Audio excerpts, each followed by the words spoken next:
हम इस समय यूहन्ना की किताब निकालें, हम उसको पहला अध्याय निकालें।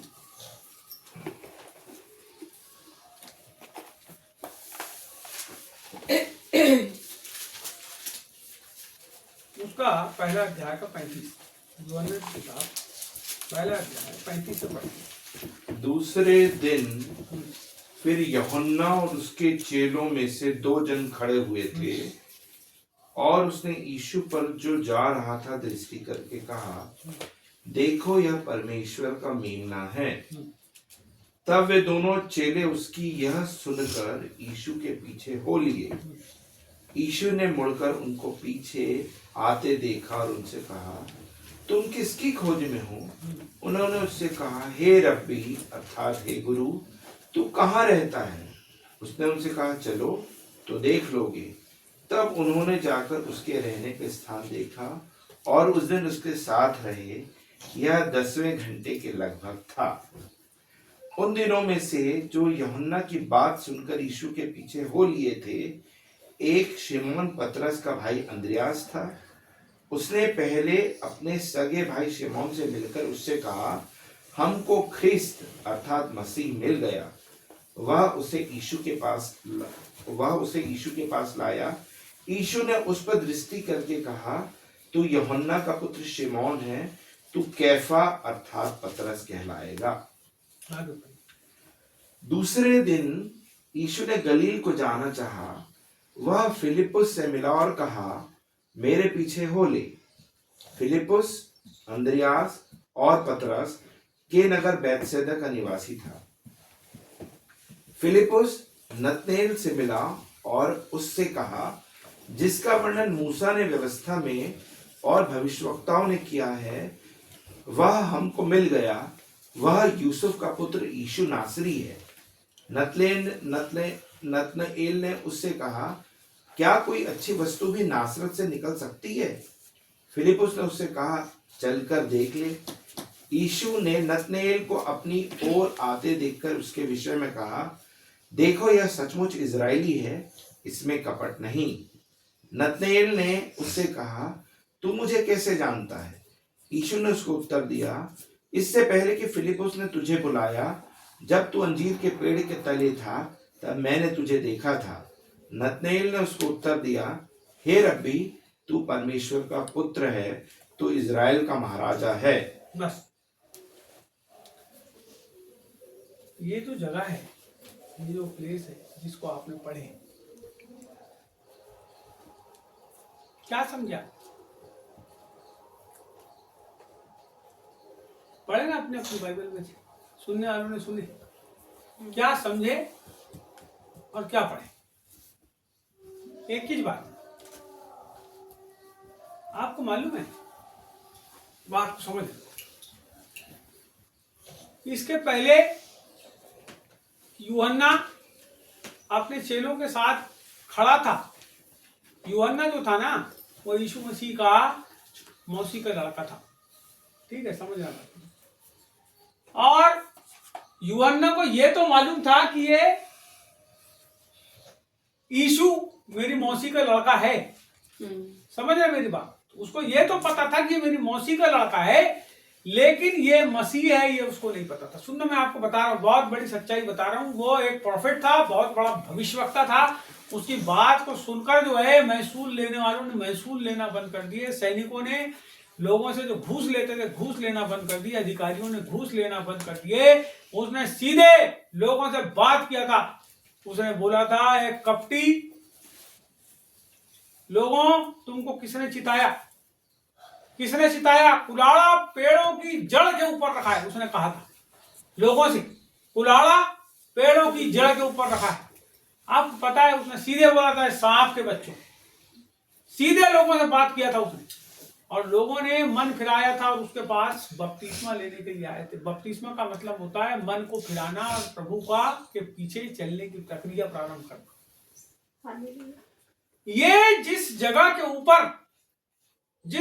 ऊपर ये रहा, उसके साथ रहा, उससे मिला, उससे जुला, और जब उसको परमेश्वर की कॉलिंग आई तो अपने घर द्वार को छोड़ के जंगल में जाके रहने लगा। और वहां लिखा है कि वो उसका खाने का जो चीजें थी, वो क्या थी? क्या खाता था वो जंगल में रहकर? मधुमक्खी वो वन मधु खाता था। उस वन मधु का मतलब जो शहद होती है, शहद का छत्ता होता है, उसको खाता। और क्या पहनता था कपड़ा? ऊंट के रोम का, ऊंट के चमड़ा जो था उसको पहनता था। यानी वो अपना जीवन कैसा उसने व्यतीत करने लगा था? वो पूरा साधुई जीवन व्यतीत करने लगा था, परमेश्वर की उपस्थिति में जीवन व्यतीत करने लगा था। वो अपने भाई को देखता रहा होगा बचपन से। लेकिन यहाँ पे लिखा है परमेश्वर ने उसको बताया था कि मसीह कौन है। मसीह कौन है? मसीह, सुनो मैं आपको बता रहा हूं, ये किताब का जो पहला अध्याय इसी बात को प्रकट करता है। वो ये बात के लिए परमेश्वर की ओर से ठहराया गया था कि जब मसीह तेरे पास आएगा और जब वो पानी में उतरेगा तो तू एक चिन्ह को देखेगा, और वो चिन्ह ये होगा कि परमेश्वर का आत्मा उसके ऊपर कबूतर के समान उतरेगा, और जिसके ऊपर उतरेगा वही मसीह होगा। वही मसीह होगा। मसीह का मतलब परमेश्वर का अभिषिक्त, मसीह का मतलब छुड़ाने वाला, मसीह का मतलब बचाने वाला, ये वो होगा। और जब उसने पवित्र आत्मा को कबूतर के समान यीशु के ऊपर आते देखा, तब उसने उसको पहचान लिया। आगे अब क्या होता है देखो। यूहन्ना अपने चेलों के साथ खड़ा था, देखेंगे आप, यहां पे लिखा है दूसरे दिन यूहन्ना और उसके चेलों में से 2 जन खड़े थे। चेलों में से कितने? 2। और एक कौन था? यूहन्ना। यूहन्ना ने क्या बोला? देखो परमेश्वर का मेमना जो जगत के पापों को उठा लिया जाता है, वो देखो वही वाला है, वो जा। क्या किया दोनों चेले? उसके पीछे बोल रही हूँ। किसके? यीशु मसीह। क्यों? वो तो अपने गुरु के साथ थे ना। सुन रहे हो? यूहन्ना इसीलिए आया कि वो मार्ग को सुधारे। किसके मार्ग को? किसके मार्ग को? किसके मार्ग को? यीशु मसीह के। यीशु के। देखो आपको बताता हूँ, जब मुख्यमंत्री आता है ना तो नगर पालिका वाले क्या करते हैं? पूरी साफ सफाई। कलेक्टर क्या करता है? तैयारी करते। अरे पूरे गड्ढे गुड्ढे सब भर जाते हैं उस समय, रास्ते के ऊपर खावड़ा सब रास्ते सुधर जाते हैं मुख्यमंत्री के आने के पहले। उसी रीति से वो महाराजा धीराज जगत का उद्धार करता इस धरती के ऊपर अपनी सेवकाई के लिए आने वाला है। और इसके पहले वो आए, उसके लिए एक व्यक्ति ने लोगों के मनों को तैयार किया था।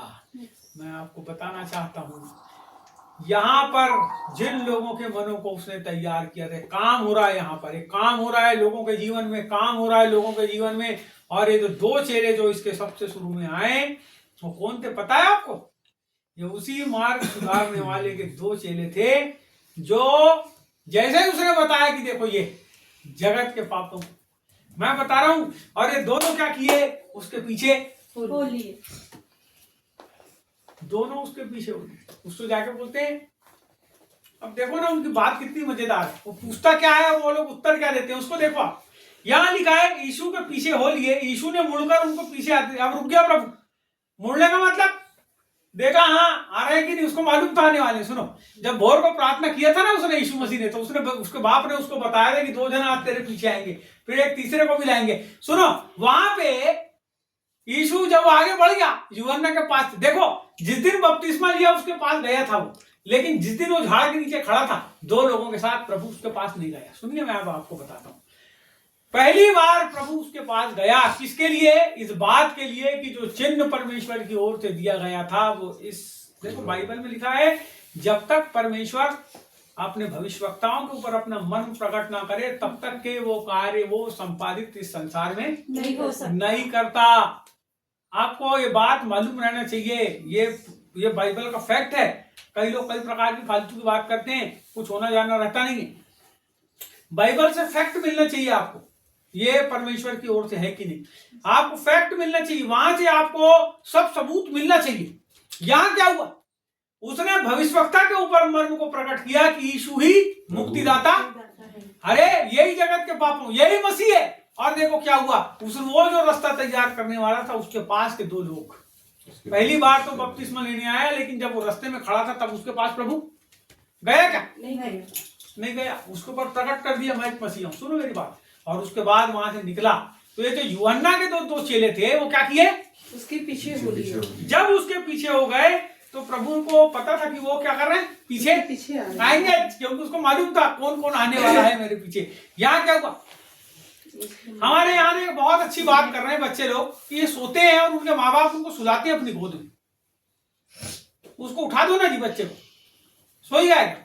सो गया था। हाँ तो सो गया, जब उठ गया अब उठ गया। वो बिठा दो, बिठा देना।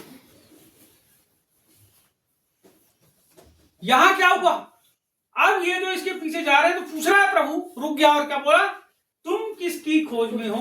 उन्होंने उससे कहा रब्बी तू कहाँ रहता है। वो क्या पूछ रहा है उनसे, तुम किसकी खोज में हो। कोई आके आप पूछो किसी से, अरे किसको ढूंढ रहा हो भैया, तो कोई आदमी आप ही से पूछ रहे कहाँ रहते हो भैया, अरे तुम मेरे पीछे पीछे आ रहे हो, तुम आ रहे हो और मैं पूछ रहा हूं कि क्या बात है बता, तो आप में तो उल्टी बात करो, तुम्हारा घर कहाँ है। ऐसी आप बात की हो कभी किसी से, किसी के पास आप जा रहे हो, देख यहाँ फिर से बोल, यीशु ने उनको पीछे आते देखा और उनसे कहा तुम किसकी खोज में हो।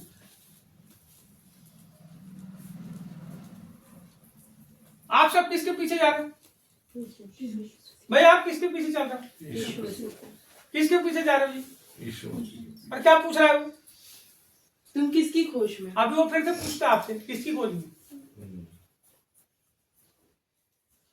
किसकी खोज में आप। अभी मैं आपसे प्रश्न पूछ रहा हूं, उसके पीछे चल रहा हूं ना, मैं प्रश्न पूछ रहा हूं आपसे किसकी खोज में हो। प्रभु यीशु मसीह की खोज में हो, अभी भी खोज में हो, नहीं मिला, किसकी खोज में हो। मेरा प्रश्न गंभीर है,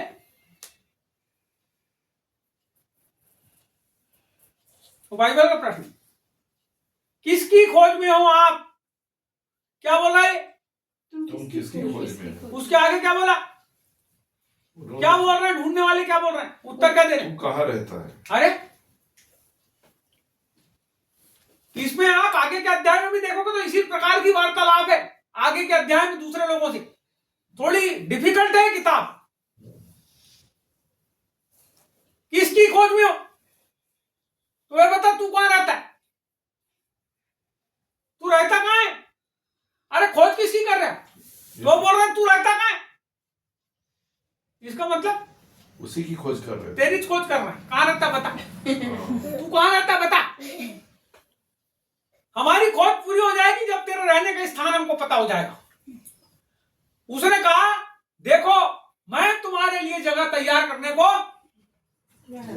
अरे आपको पता है उसके रहने का स्थान कहां है,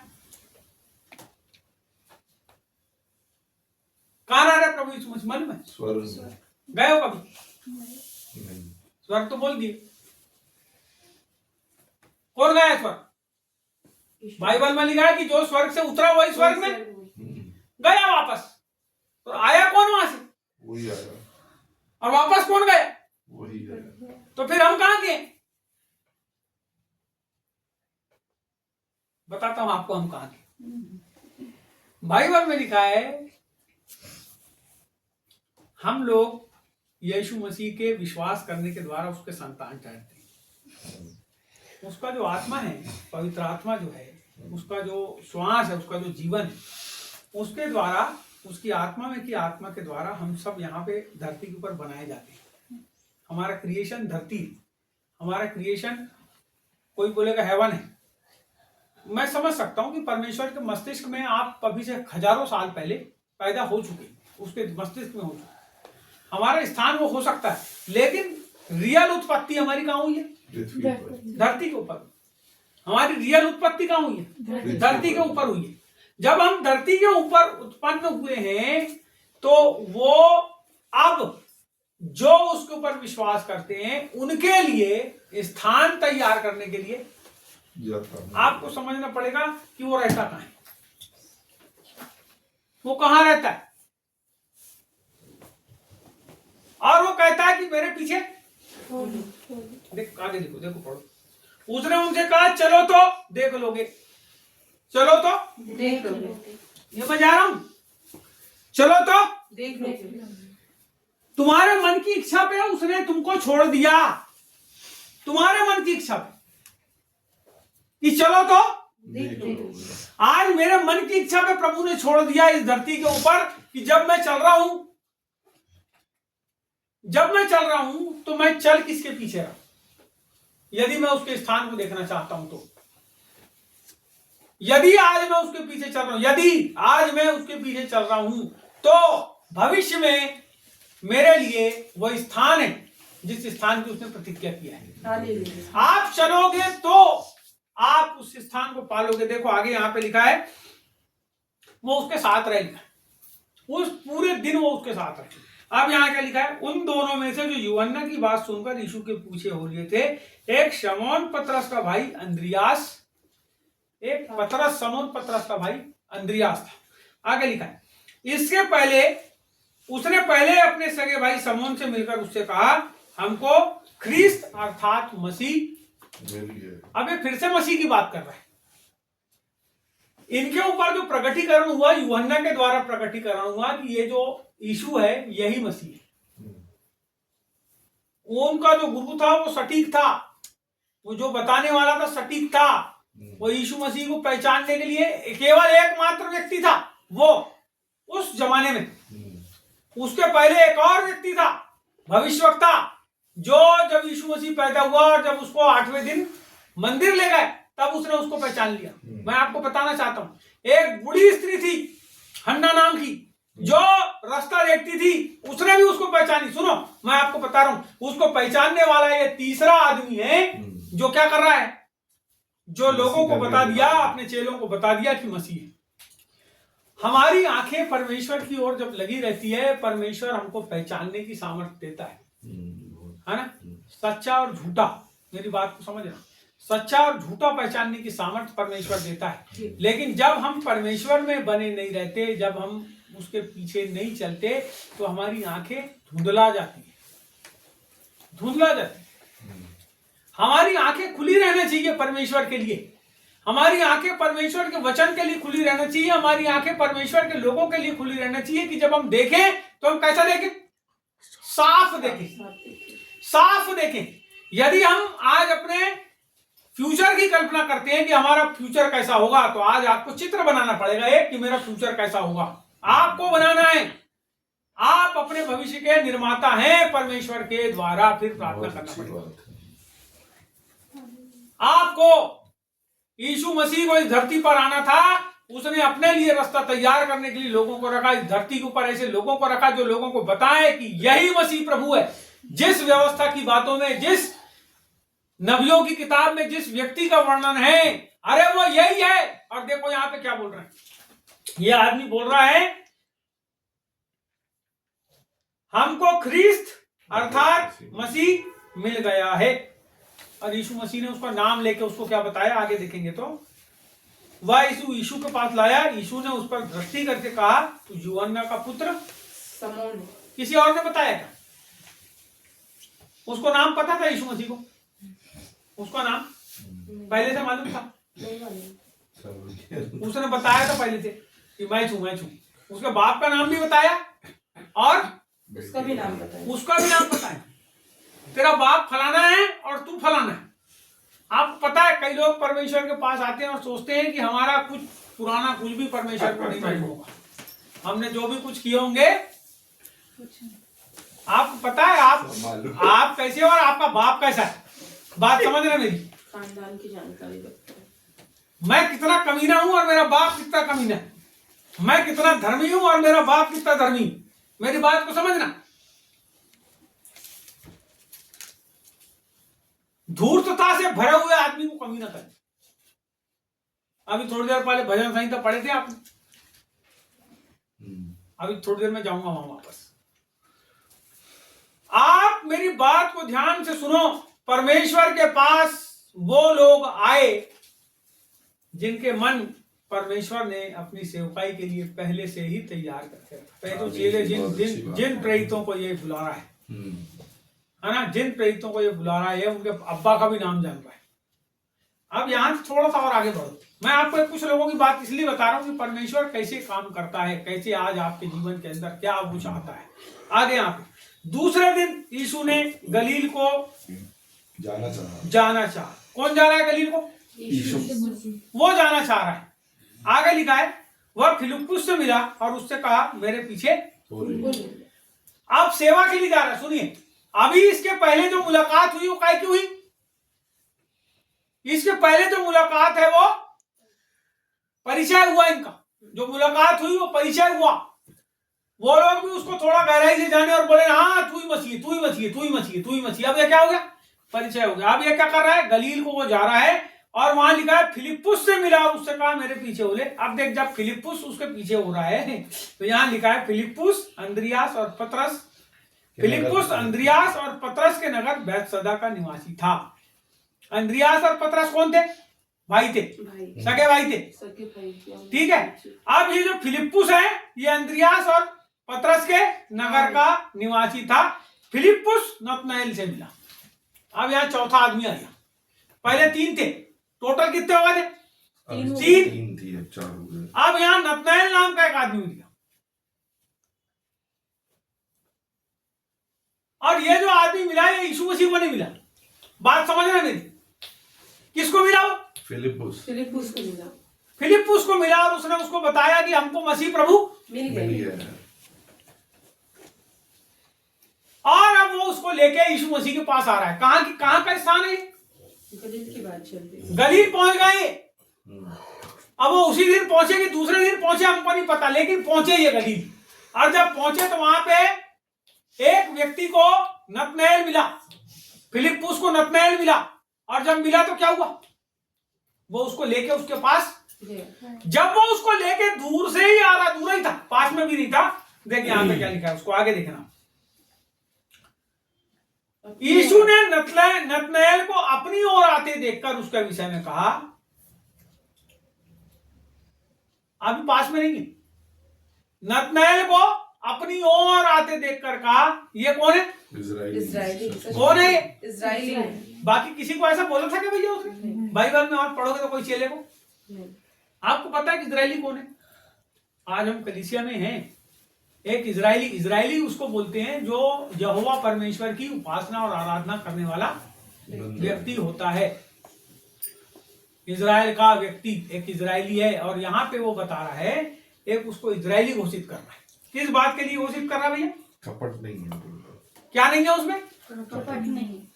कपट है मेरे लिए, अपने बाजू वाले के लिए और किसी के लिए। कपट इसका मतलब ये होता है, अरे बहन आओ अपन बैठ के चाय पीते बैठ बैठ बैठ। अरे कहाँ की कहाँ आ गई, अब वो घुस ही गई घर के अंदर। आप क्या बोल रहे हैं? अरे कहाँ की कहाँ आ गए घर में, बेकार है, इसको जाने दो। कौन है मालूम आप? अरे आओ ना भैया, आओ ना, आओ, बहुत अच्छा आदमी, आप आओ आओ, प्रार्थना कर दो, प्रार्थना करा ली। अरे बहुत बेकार आदमी है, इसको अपने घर में नहीं। उसको मुंह पे बोल दे रहे तो कपटी निकल आएगा। तुम्हारे मन की जो बात है वो तुम सीधे सामने वाले से डायरेक्ट बात करो। किसी से दुखी हो तो सीधे उसको बोलो कि तेरे कारण हमको ये दुख हुआ।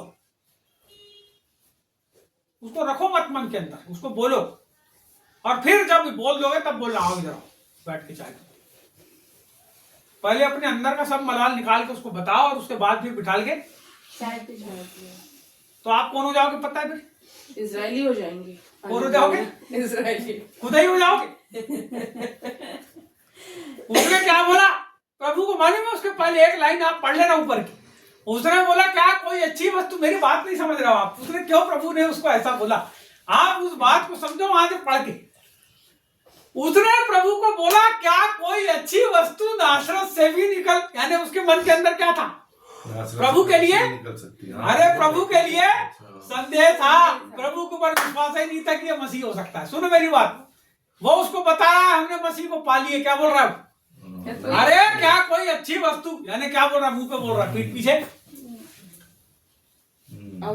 सुनो, वो कहां झाड़ के नीचे खड़ा था प्रभु से, कितनी दूर, कितने किलोमीटर दूर रहा होगा। और प्रभु को, प्रभु की आत्मा में, सुनो, this is the knowledge and spirit of knowledge and wisdom. यही है। जब आप मेरे बारे में अपने घर में बात करते हो तो मेरे कान में आवाज आती है ना, मैं जब अपने घर में बैठा रहता हूँ तो मेरे को मालूम हो जाता है कि कौन आदमी मेरे बारे में क्या बोल रहा है। ये क्या है?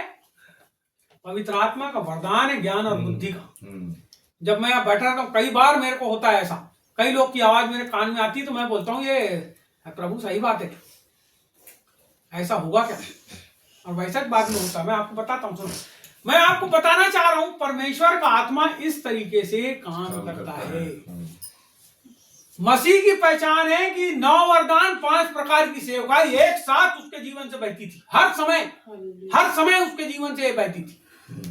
वो मसीह जो हमारे लिए क्रूस के ऊपर, और आज वही 9 वरदान और 5 प्रकार की सेवकाई कलीसिया के अंदर, उसके शरीर के अंदर बहती है। और उसको रिसीव करने वाले लोग हैं, जब रिसीव करते हैं तो परमेश्वर खड़ा करता है, वो वहां पे भी आते हैं।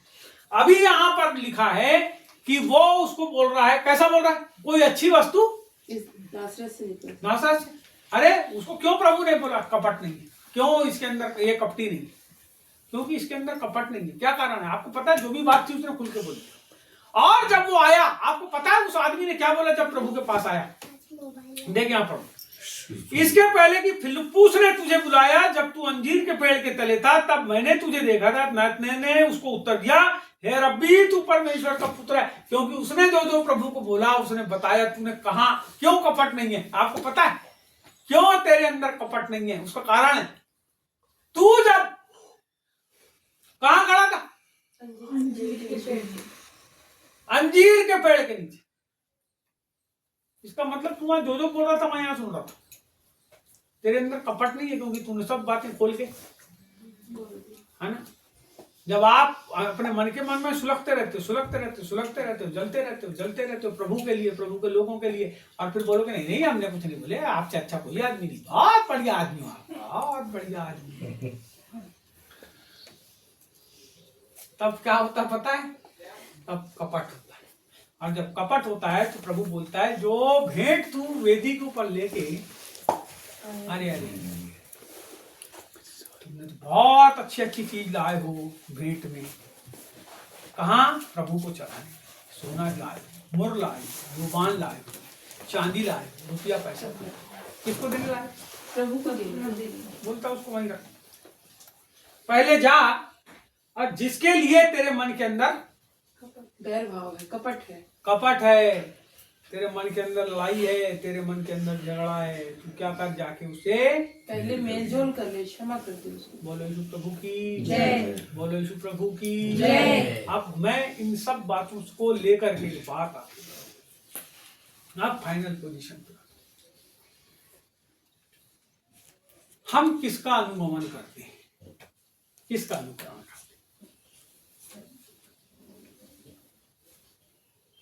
हम किसका अनुकरण? क्या है अनुकरण? क्या है भैया? अनुकरण करना क्या है? उसके पीछे चलना, फॉलो करना, अनुकरण करना क्या है? उसके समान चलना, उसके समान चलना, उसके जैसा वो चल रहा है उसके साथ वैसा ही चलना, जैसा वो चल रहा है उसके साथ वैसा ही चलना। चाल चलन चंचल भय, मन भय चंचल दास। नीति वचन में लिखा है, पर स्त्री को देखकर जाना नहीं तू पास। चाल चलन चंचल भय। जब किसी आदमी के चाल चलन चंचल हो जाते हैं, और आगे लिखा है लिखने वाले ने कि मन भय चंचल दास, यानी चंचलता का दास मन हो जाता है। पहले चाल चलन चंचल होते हैं, फिर मन भी चंचलता में खो जाता है, उसका दास हो जाता है। तब आदमी क्या करता है? हर प्रकार के पापों में सहभागी हो जाता है। उसका अनुसरण, उसका अनुगमन गलत हो जाता है। आप किसके पीछे चल रहे हो और कैसा चल रहे हो, इस बात को देखो। ये जो चेले थे उन्होंने स्वीकार किए, सुनो, जब प्रभु से मिले तो स्वीकार की कि यीशु ही प्रभु, यही मसीह प्रभु है जिसका इंतजार कर रहे थे। अरे 4 चेले हुए, इसके बाद 8 और है, उनकी कहानी और है। आप निकालो उत्पत्ति की किताब और उसको चौथा क्या है, मैं मेरे मन में आए हैं तो उसको देख लेते हैं, क्योंकि बहुत खूबसूरत बात लिखी चौथे। चलो जी पढ़ो।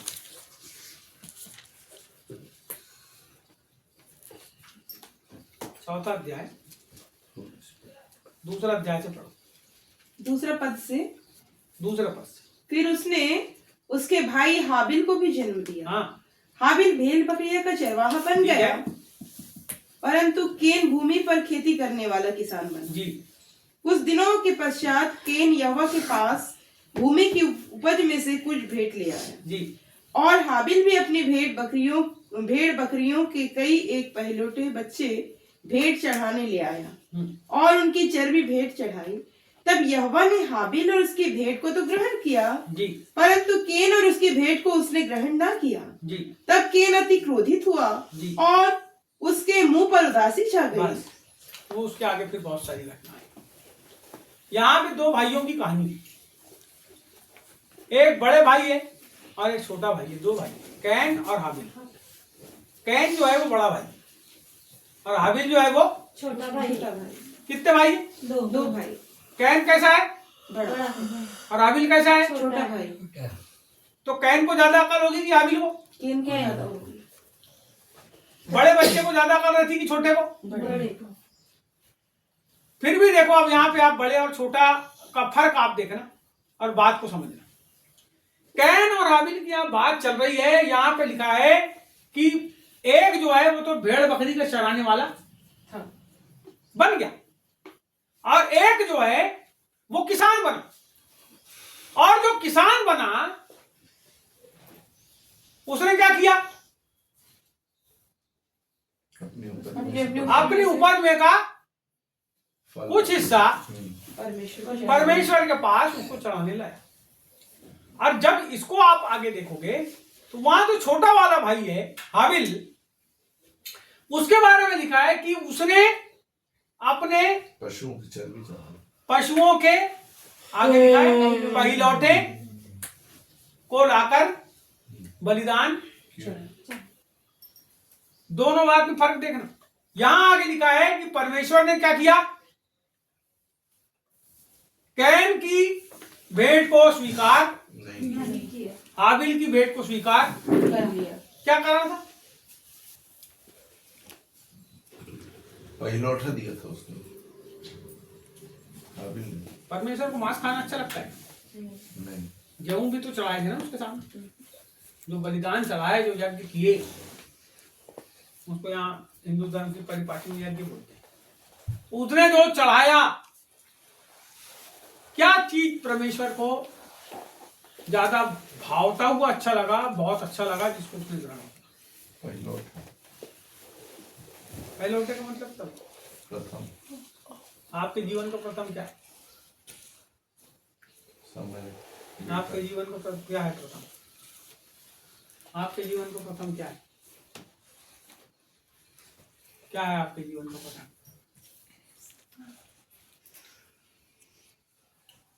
अच्छा, आपके जीवन की सबसे अच्छी चीज क्या है? बच्चे।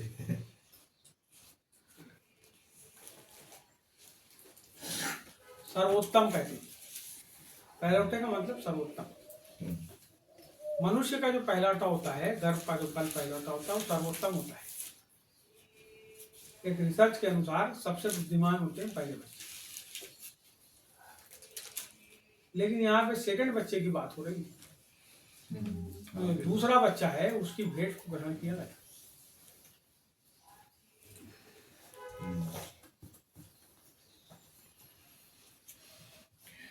आज हम यदि प्रभु का अनुगमन करते हैं, प्रभु का अनुसरण करते हैं, प्रभु के पीछे चलते हैं, तो हमारे जीवन का सबसे अच्छा जो है वो किसका है?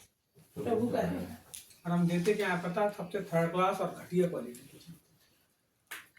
जो बचा कुचा कचरा रहता है वो देते। जो सबसे घटिया और थर्ड क्लास क्वालिटी का होता है, जब महीने के सबसे बदहाल और आर्थिक तंगी के दिन, महीने के आखिरी समय रहता है, वो घटिया समय में हम परमेश्वर को ज्यादा याद करते हैं, और वो जो याद है वो परमेश्वर को प्रसन्न नहीं करता। ये जो थे चेले जो आए प्रभु के पास, इनने अपना सर्वोत्तम समय परमेश्वर को दिया। पतरस के बारे में लिखा है यहाँ पे प्रभु उसकी नाव में चल गया। जब आप देखोगे लूका रचित सुसमाचार को, वहां पे ऐसा लिखा है कि प्रभु उसकी नाव के ऊपर चढ़ गया। उसने क्या किया, उसको बोला थोड़ा सा बीच में ले ले। यहाँ पे अगर किनारे रखेगा नाव तो जो भीड़ बाहर वहां खड़े थे ना सुनने के लिए, वो सब चल जाते उसकी नाव में।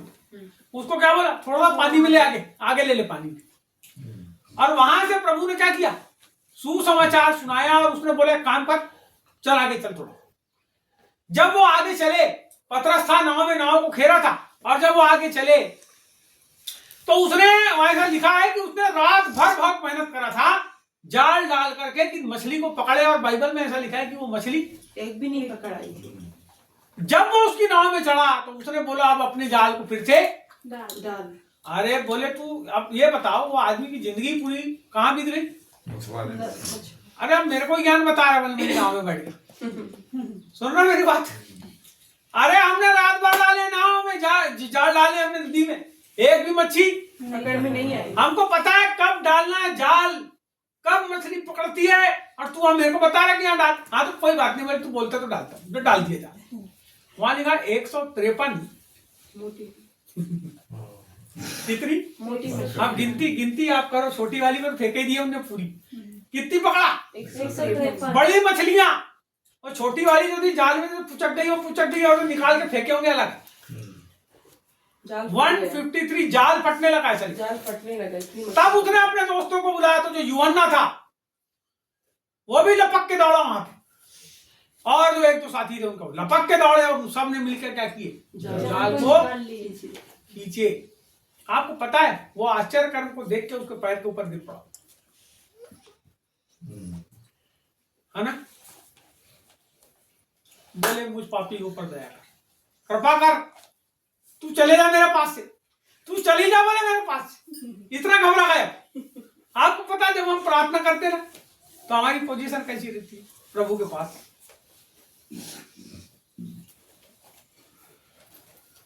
हमारा सत्य हमारा सो जाता है प्रार्थना होती। देखो मेरे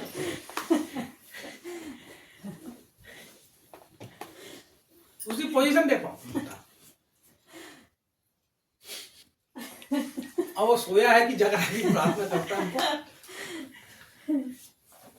ऐसे ही कुछ चर्च हैं, बड़े बड़े चर्च, वहां पे ऐसा सोने वाला बना है सोफा, लकड़ी का रहता है वो, और चिकना रहता है, ऐसा तो बढ़ता भी नहीं जैसे, ऐसे करके लोग सो जाते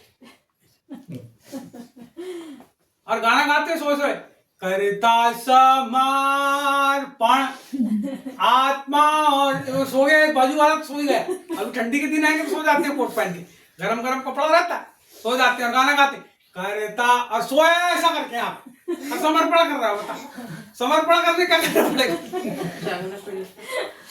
क्या करना पड़ेगा समर्पण करने। अरे तुम खड़े हो ना आपकी जगह में, नहीं होता तो ऐसे हो, अच्छा पालती मारो, मारना सोफा में पालती मारो, अरे पीठ को सीधी कर। अब बोलो करता, करो ना समर्पण। अब मैं समर्पण कर रहा हूं, आप समर्पण कैसे करेगा एकदम, तुम पापी हो, दुष्ट हो, मैं भी खराब हूं। सुनो मेरी बात, हम सब पापी लोगों का एक समूह है जो कलीसिया में आया, और हम सब के पापों को प्रभु ने क्षमा किया, और अपने लहू के बहाने के द्वारा, उसके लहू के ऊपर जो हम विश्वास करते हैं उसके द्वारा हमको धर्मी बनाया। इसका मतलब ये नहीं है कि तुम हैंड मोटर स्टैंड काम करो और तुम बोलो कि मैं धर्मी हूं। तुमको उसके चरणों में आना ही पड़ेगा, और फिर आके बोलना पड़ेगा ऐसा सीधा होके हाथ को समर्पण करने। अब बंदूक है तुम्हारे हाथ में, यानी पाप किया ना तुमने, तो बंदूक को ऊपर उठा के दिखाओ, ये देख बंदूक है मेरे पास, इसी से मारा हूं लोगों को मैंने, इससे गलती कर रहा हूं, तो अपने मुंडी को ऊपर उठा और बोलो करता समर्पण आत्मा और जीवन तेरी आराधना में तन मन धन। आप अपने आप को प्रभु के पास लेके जाओ। वो आए प्रभु के पास, उसके चेले जो थे अभी जिसको पढ़े हमने, वो चेले आए प्रभु के पास अपने आप को लेके, बोले बता तू कहाँ रहता है। हम बोलते हैं तू इधर आ, हम यहाँ रहते हैं, यहाँ पे आ। वो हमारे बाप का नौकर है, उसको बुलाते नहीं तो आओ हमारे घर में चावल नहीं है, गेहूं नहीं है, फलाना नहीं है। तुम्हारे बाप का नौकर है कि मेरे बाप का नौकर है? तुम उसके पास आओ समर्पण के साथ और पूछो तू कहाँ रहता है प्रभु बता। बाइबल में जहां परमेश्वर रहता है, जहां उसका निवास स्थान, मैं आपको बताना चाहता हूं, जहां परमेश्वर है वहां आनंद की भरपूरी है, जहां परमेश्वर है वहां संपन्नता है, जहां प्रभु है वहां पे वो उसका ऐसा अद्भुत सामर्थ्य है कि तुमको किसी चीज की कमी घटी वो महसूस ही नहीं होने देगा।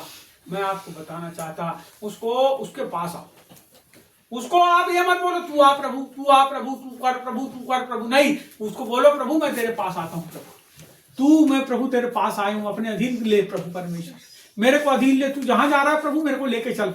और जब तू मेरे को लेके चलेगा तो मेरे घर में, मेरे परिवार में, मेरे बच्चों में, मेरे बीवी को किसी चीज की कोई कमी नहीं होगी प्रभु, मेरे खानदान में किसी चीज की कमी नहीं होगी, क्योंकि मैंने जिसका हाथ थामा हूं प्रभु वो हर चीजों से भरपूर परमेश्वर है। मैंने जिस प्रभु यीशु मसीह का हाथ थामा हूं वो मेरे जीवन के अंदर यदि कोई रोग है, कोई बीमारी है, उसको समाप्त करने की सामर्थ्य रखता है। और जब मैंने उसके हाथ को थामा हूं तो मैं निश्चय जानता हूं यदि मेरा मन ऐसा होगा कि मैं उससे उस चीज को पाने की क्षमता रखता हूं, तो बाइबल कहती है उसके कपड़ों में से, उसके अंगरखे में से वो सामर्थ बही, और उस स्त्री ने जब उसके वस्त्र के कोने को छुई उसी घड़ी वो चंगी हो गई, वो गई थी उसके पास। मैं आपसे बोलना चाहता हूं, आप उसके पास जाना चालू करो, आप उसको बुलाना चालू मत करो, आप उसके पास जाना चालू करो। जब आप उसको के पास जाओगे, जक्कई की बात बताता हूं और खत्म करता हूं। जक्कई छोटा था, नाटा था, झाड़ के ऊपर चढ़ा, यीशु को देखने की परिकल्पना करता था कि वो कैसा दिखता है। जब उसके मन के अंदर इतनी ज्यादा प्रबल हो गई वो इच्छा कि वो झाड़ पे चढ़ गया, बोले कैसा दिखता है मैं देखूंगा, मेरी हाइट तो कम है, तो 7-7 फीट के इजरायली है, मैं ऊपर चढ़ जाता हूँ झाड़ पे, और गूलर के झाड़ पे चढ़ गया। और जब वो जा रहा था प्रभु, तो प्रभु वहीं रुक गया झाड़ के नीचे और उसको तरफ देखा और बोला ए जक्कई नीचे उतर। उसको नाम लेके पुकारा बाइबल में, उसको बोला है जक्कई झट नीचे उतर, आज मैं तेरे साथ तेरे घर में जाके भोजन करूंगा। आप जब उसके पास जाना चाहोगे, जब उससे मिलने की कोशिश करोगे, तब वो आपके पास है। आप पहले बुलाते आजा, अरे जाओ तो उसके पास, थोड़ा ऊंचा स्तुति का सिंहासन तो तैयार करो, आके विराजमान होगा ना, उसका अनुकरण करो, जैसा वो आपसे चाहता है वैसा करने की कोशिश करो। जो आपके जीवन की सर्वश्रेष्ठ समय है, आपके जीवन में सर्वश्रेष्ठ समय, आपके जीवन का समय, उसके बाद है फिर रुपया पैसा जो भी आपके पास हो, घर द्वार, वो सेकेंडरी है, लेकिन प्राथमिकता क्या है? आपका समय। आप जो प्रभु का है, देखो जो कैसर का है वो कैसर को दो, और जो प्रभु का है उसका अनुगमन करो मेरे प्रियो, उसके पीछे चलो, आप कोशिश भी मत करो, मैं बोल रहा हूं चलो, आप अपना मन सीधा रखो, जाऊंगा मैं, फिर जाओ, उठो और जाओ, उठो और जाओ, उठो और जाओ। यहाँ जितने चेलों को बुलाया ऐसा लिखा है, उनने अपना काम छोड़े और चले प्रभु के पीछे, उनने अपना काम छोड़े और चले प्रभु के पीछे। आप किसका अनुगमन करते हो? आप संसार का करते हो, संसार के लोगों का करते हो, संसार की वस्तुओं का करते हो? किसका अनुगमन करते हो? प्रभु को करते हो, प्रभु के दासों का अनुगमन करते हो। अरे किसी का अनुगमन नहीं, ये भाई आपको पता है लोग आपका अनुगमन खुद करेंगे। एक समय आएगा जब लोग बोलेंगे यार उसके जैसे मैं सेवकाई करूंगा। आपको पता है यीशु मसीह के चेलों ने यीशु मसीह को देख के सेवकाई को सीखे, चेलों की सेवकाई को देख के चेलों ने सीखे। आज यदि आपको प्रभु के कामों को सीखना है तो उसके लोगों को देख करके ही तो सीखोगे। उसके चरित्र को यहाँ से प्रभु के चरित्र को पढ़ के, उसके चेलों के चरित्र को पढ़ करके तो सीखोगे, नहीं तो और कोई चीज नहीं है सिखाने के लिए। आपके पास, मेरे पास है सिखाने की क्षमता, तो मैं सिखा देता हूं, लेकिन आप खुद भी अनुगमन करने के लिए इस यहाँ से निकाल के आप कोशिश करो। नहीं आता समझ में, प्रभु को दास भक्तों की किताब खरीद के ला ली, 30 रुपए, 40 रुपए, 50 रुपए, 100 रुपए, 200 रुपए, 500 रुपए। मेरे को जरूरत नहीं है, मैं अभी नागपुर गया, मैंने खरीद के 500 रुपए किताब लाया, क्या जरूरत है मेरे को?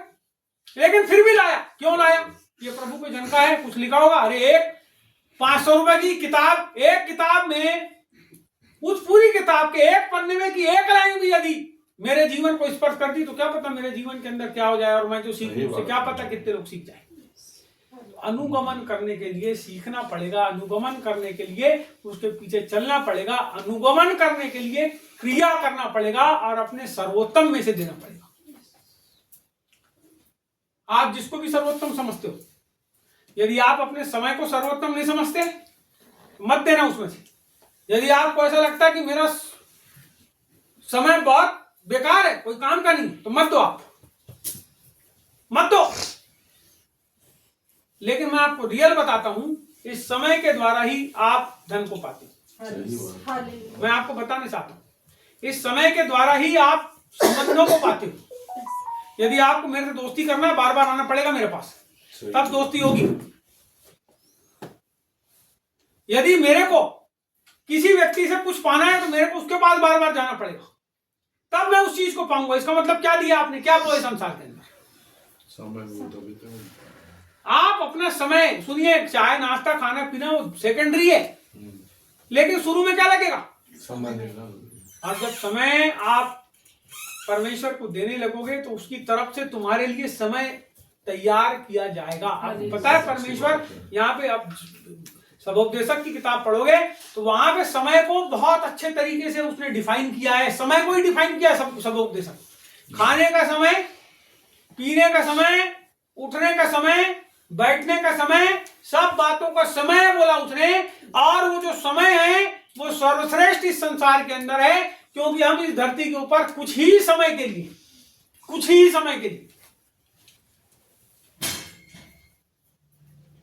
मर गए पूरे। हमारे लोग, हमारे जितने हम जिनको बहुत चाहते थे, हमारे परिवार के सब लोग एक एक करके मरते चले गए, खत्म हो गए सब, पूरे लोग खत्म। अब हमारी भी बारी है, हमारे बाद फिर और जो भी रहेगी पीढ़ी उसकी बारी है, उसके बाद और। तो हम सबके पास लिमिट है। आप समझ नहीं मत कि अभी नहीं बाद में, अभी नहीं बाद में, अभी नहीं बाद में। बात कभी नहीं होती, बात कभी नहीं होता। जो भी है बाइबल में वो तुरंत है, तुरंत। बोलो यीशु प्रभु जय। हमको क्या करना है? प्रभु का अनुगमन। वो जहां रहता है उस जगह पे हमको पहुंचना है। ठीक है? समझ आई बात? कोई बात समझ नहीं है? कोई बात खराब लगी तो बताओ, फिर कपट नहीं रखना। बोलो यीशु प्रभु की जय। बात बताना है, यदि कोई चीज खराब भी लगी तो बताओ, नहीं लगी तो भी